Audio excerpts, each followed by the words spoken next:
The offense won the first 2 days of training camp, but heading into the first break of the session, the defense came back with a vengeance. That and more right now on Locked On Commanders.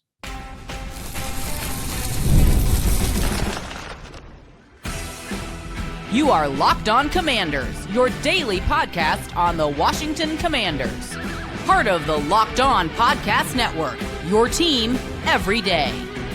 This is Locked On Commanders. I am David Harrison, your guy on the ground covering the Washington Commanders for WUSA 9, and right here with you 5 days a week. You can also find me writing about the Washington Commanders on Sports Illustrated's CommanderGameDay.com. You can shoot me a follow on X at DHarrison82. I want to thank you for making Locked On Commanders your first listen or view, and a special thank you goes out to all of the everydayers who come through for every episode, including bonus episodes. Our sixth episode of the week here today. So if you haven't already, please make sure you're subscribed for free on YouTube or wherever you're listening so that you always get the latest episode, all the episodes, whether it's 5 a week, whether there's bonuses, all the good stuff. If it's your first time here, thanks for coming through. Hopefully you enjoy it and you come back again real soon. Coming up on today's episode, takeaways from our conversation with Tyler Owens, the best part of Zach Ertz's Friday press conference. But first, the defense won the day on Friday and left the offense with plenty to prove heading into Sunday, the first day in front of fans. Should be a lot of fun. All of that is coming up on today's episode of Locked On Commanders,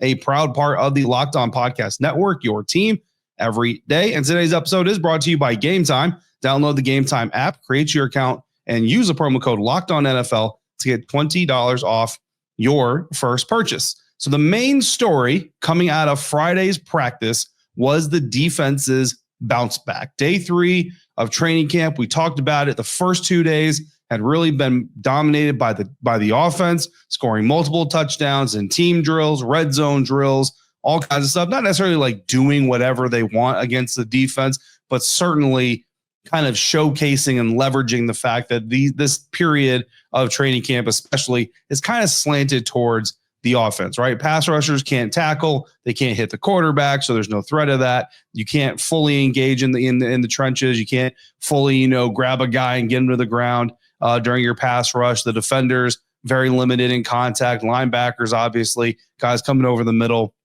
can't hit guys, separate them from the ball. Things like that, right? So you usually see the offense scoring a little bit there in the beginning, and then the defense, they just kind of are just biding their time, man, just waiting for the pads to come off. And that's basically what we saw through the first 2 days of practice. The third day of practice, however, first day in shells, they bounced back, certainly bounced back. Commander safety Tyler Owens, we'll talk more about the conversation we had with him after practice here at the end of the episode, but did talk to Tyler. He said the defensive unit was not happy coming out of Thursday's practice, where if you heard the last episode, everydayers, of course you did. If you didn't, 2 dropped interceptions by the defense. Mikey Sainristil dropped an interception opportunity. Jeremy Reeves dropped an interception opportunity. And we already know defensive coordinator Joe Witt Jr., that's one of the things he came into this season really wanting to harp on, was this defense getting more takeaways in the upcoming season.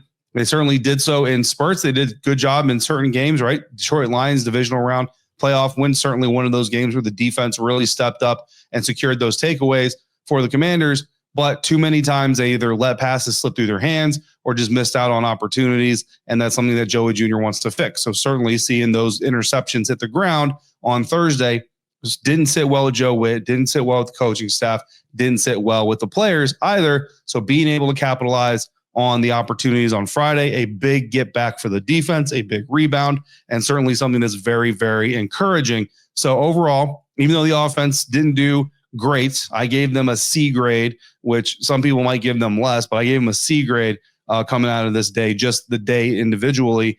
That's kind of how training camp goes, right? Some days the offense is going to do well. Some days the defense is going to do well. And as a Commanders fan, or even as a member of the media who's trying to gauge where this team is going, encourage those of you who want to see the good, identify the places the team needs to get better, you have to understand that you're going to see good and bad from both sides from time to time. And certainly you're going to have days that are incredibly slanted one way or the other. This one happened to be slanted towards the defense. So if you're one of those people that's kind of like Jayden Daniels' sophomore slump is coming, don't use this day as evidence of that coming, because it's one day. Training camp is very, very long. The preseason is very long. And Jayden Daniels, the 2 days before this, looked very, very good. The offense, particularly the first team, did struggle with communication and miscues. leading to a lot of those mistakes happening on the day. Have a feeling that there was a good amount of new install, a good amount of new things that they were doing. Again, we talked to Dan Quinn before practices, so didn't get a chance to talk to Coach after practice today. We'll talk to him before practice Sunday, and I can pretty much guarantee you that some of these things are going to come up during that press conference. Jayden Daniels, just from the passes that I was able to chart, and just like everything, guys, there's a lot going on the field. So one of us, we might have different numbers here and there. I say that specifically today because the numbers are not very good. But no replays, no charts, no nothing like that. So we're self-annotating. But I've got 2 of 10 completions in 11 on 11s. That's terrible. 20% completion rate for Jayden Daniels and 2 interceptions on the day. 1 interception in 11 on 11s, 1 interception in 7 on 7s. So 7 on 7s, a little bit different. You don't necessarily get too ramped up about that. You don't get too ramped up about any of it, honestly. But 1 interception in 11 on 11s, 1 interception in 7 on 7. So some key defensive plays that were made.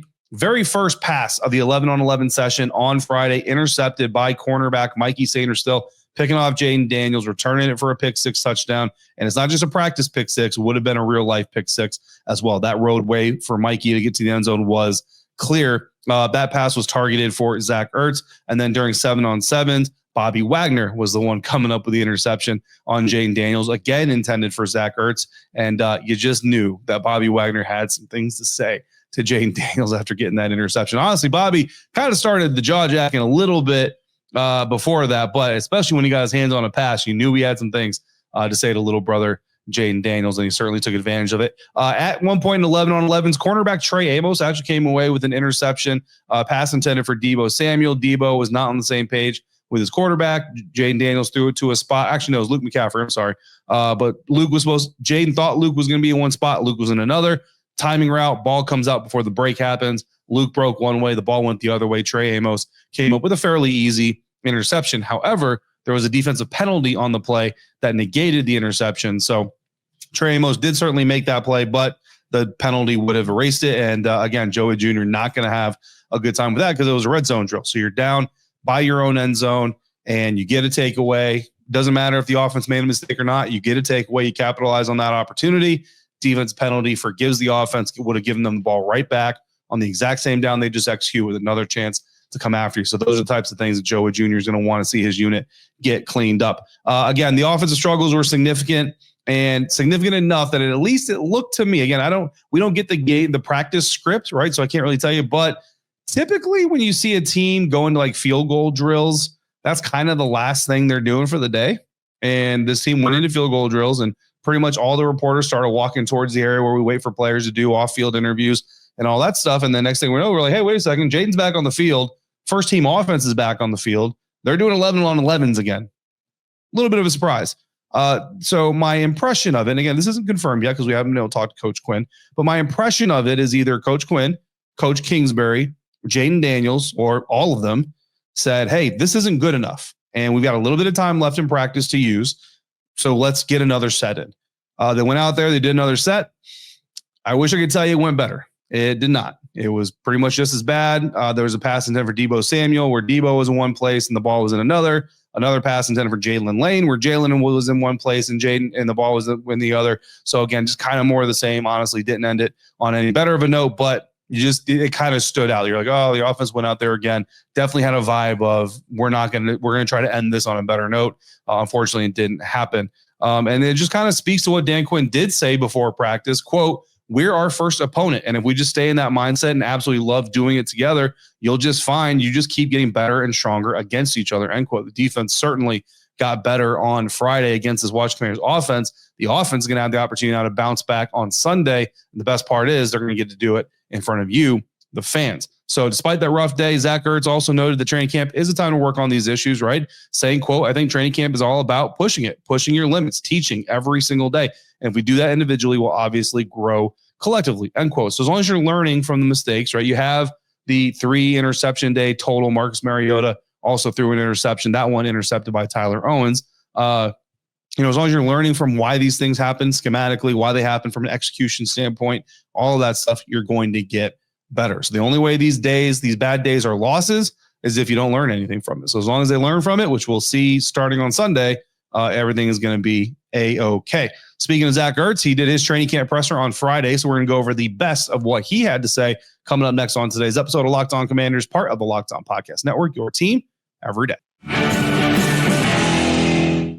And today's episode of Locked On Commanders is brought to you by Game Time. The intensity of Commanders training camp with the defense and the offense going at it like they are, it just makes you crave the energy of a real game day. Well, when that feeling hits and you suddenly realize you need to be in the stands, that's exactly where Game Time comes in. It's the easiest way to grab last-minute tickets without the stress. And with the money you save, you can splurge on food, drinks, or that new jersey that you've been wanting to buy yourself or your friend or your kid or your significant other. Game Time makes buying tickets fast and simple. Prices on the Game Time app actually drop the closer you get to kickoff. So you hear us talking about these incredible plays in practice, like Mikey Sainristil getting an interception, or even a big gain from Zach Ertz. Maybe not today, but on other days. Well, with Game Time's best seat view feature, you can see the vantage point you're getting before you commit to the ticket. So take the guesswork out of buying tickets with Game Time. Download the Game Time app, create your account, use the code LOCKEDONNFL for $20 off your first purchase.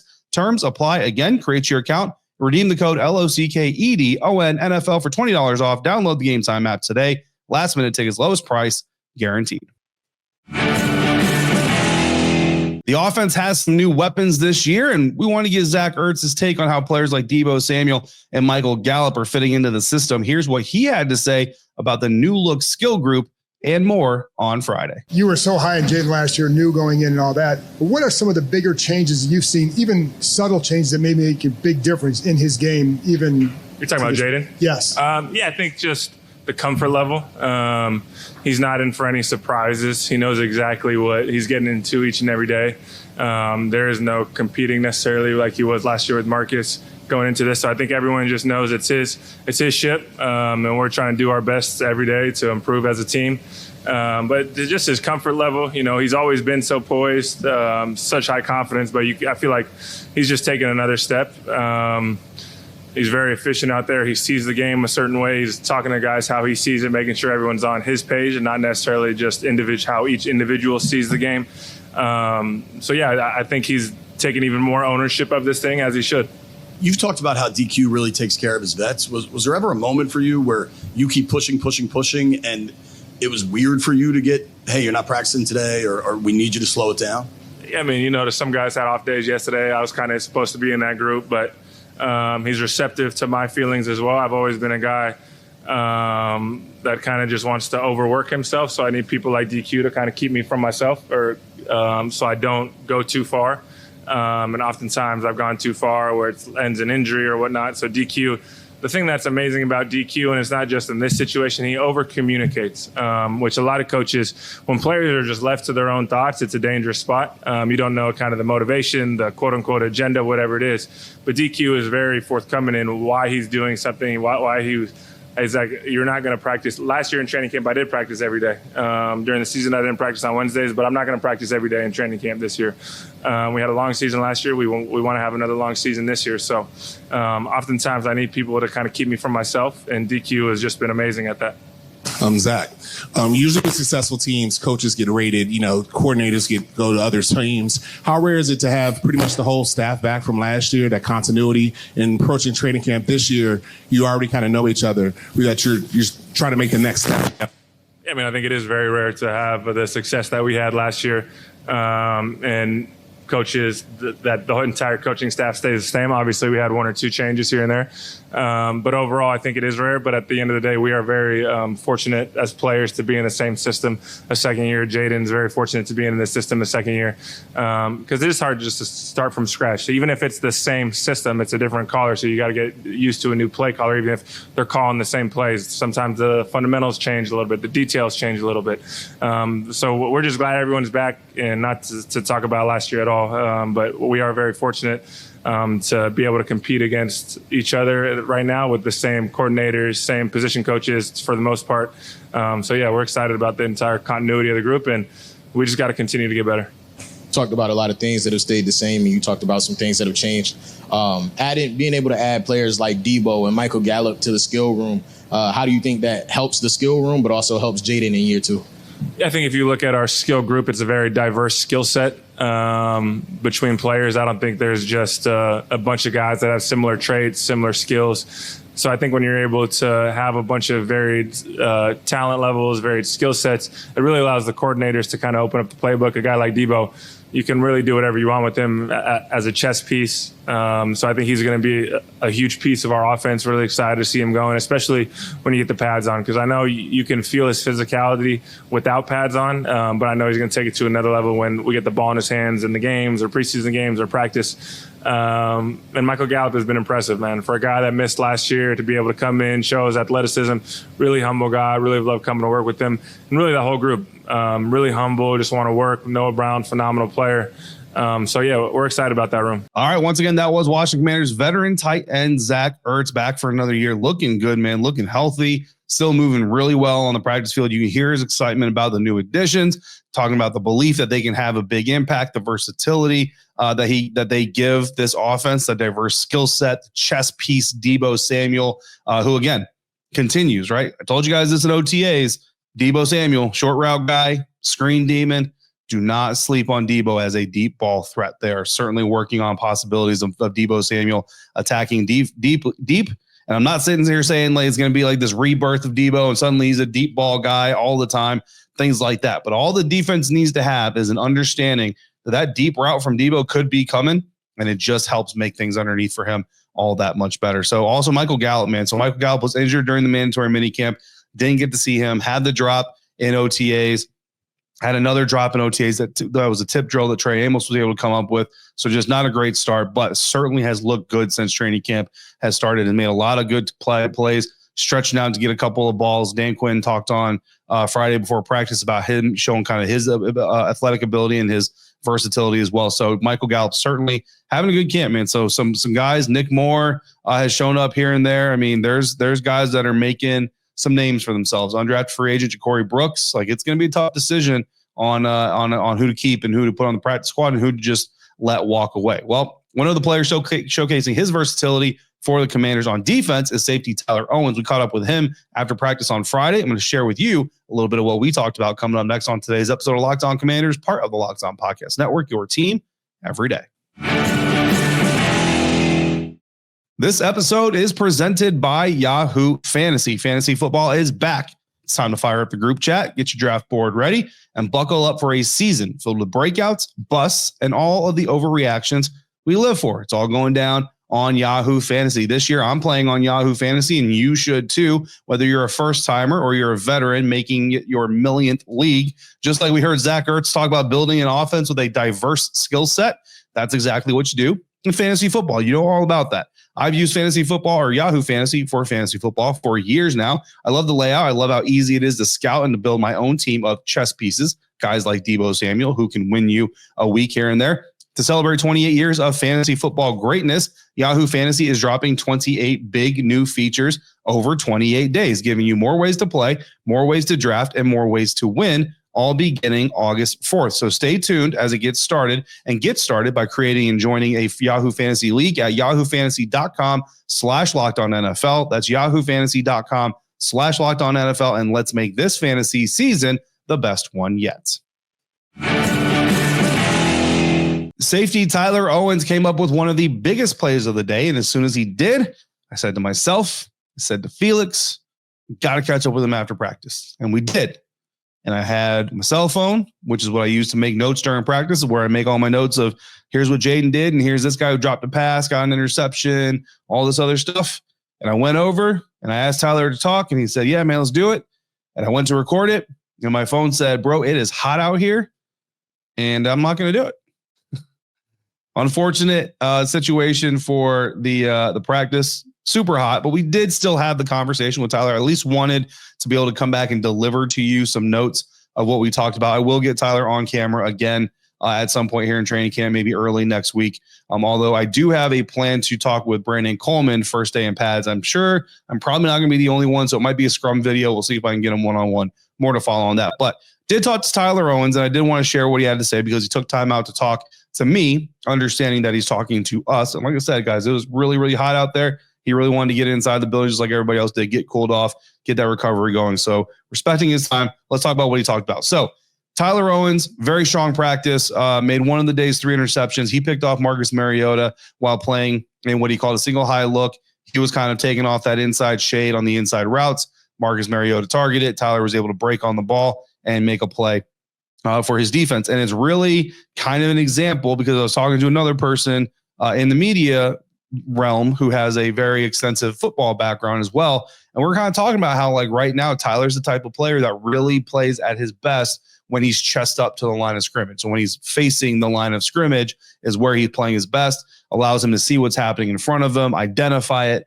Click and close is the cliche or the saying that's used in football a lot of times. See ball, get ball is another one. Those types of players, right? That's really kind of what Tyler Owens is right now. And as a young safety, that's perfectly fine. Obviously, the team is kind of working on him, being a little bit more fluid in his coverage, getting his hips turned, being able to kind of run with the receiver, look over his shoulder, track the ball, find the ball, do all those things. But his strength is still there. Talked to him about that. He agreed on that. And on that play specifically with that single high look, he understood he's got a safety on top of him so he can stay a little bit shallow, make sure that stuff is in front of him and react to what's in front of him. He did so great, came up with the ball, man. It worked. It worked absolutely beautifully. So even though he's working on this new skill set with the Washington Commanders defensive coordinator and defense coaches playing that star position, which is a hybrid safety linebacker type of role where you're going to hear him lining up in the slot at times, but there's nobody in the slot. He's going to kind of be down there in the box as an additional linebacker, really just kind of shapes his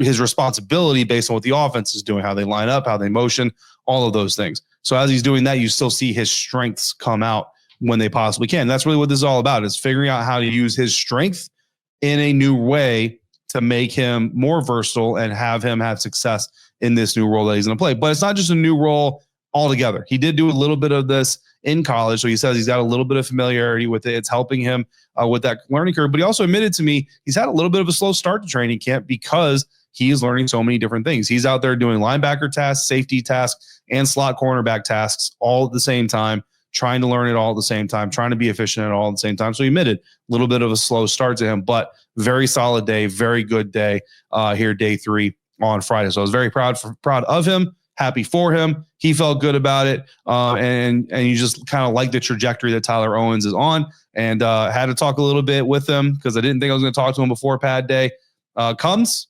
And he confirmed, just like Ja'Cory Krosky-Merritt did, Pad Day, very, very exciting.